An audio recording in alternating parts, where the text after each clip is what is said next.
What's up, guys? I'm LQ. This is the LQ Review. Thank you so much for joining me here at my YouTube channel. Today, in honor of it being October 31st, Halloween, I'm doing a retrospective of Frankenstein meets the Wolfman. The past couple of weeks, I've done retrospectives on the original Frankenstein and the Bride of Frankenstein. So this wraps up my little review of Frankenstein, my little Frankenstein trilogy, if you will.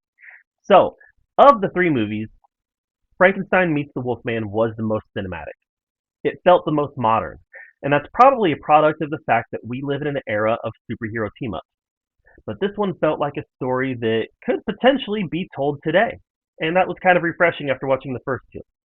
It's interesting to me that Frankenstein gets the first billing in this title, but this was mostly a Wolfman film. The movie follows the Wolfman's search for Dr. Frankenstein, believing that Frankenstein can help him die. The Wolfman wants to die. He wants to be rid of his curse.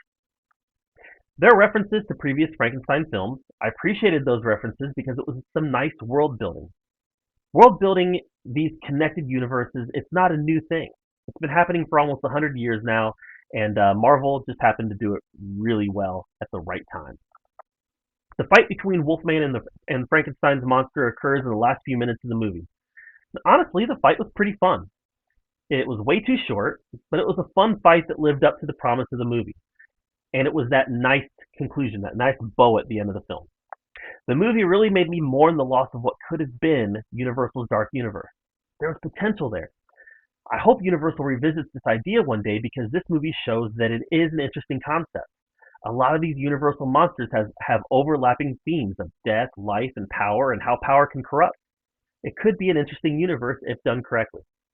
Of the three Frankenstein films that I've watched the past couple of weeks, this is the one that I would watch again.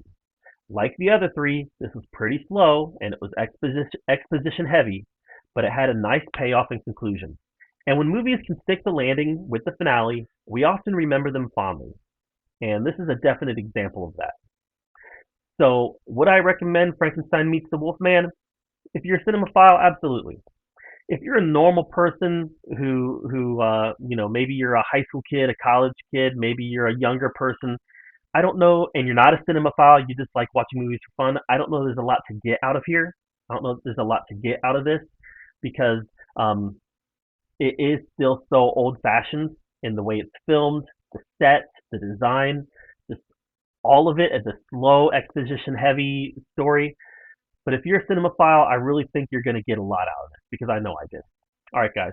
Have any of you watched Frankenstein Meets the Wolfman?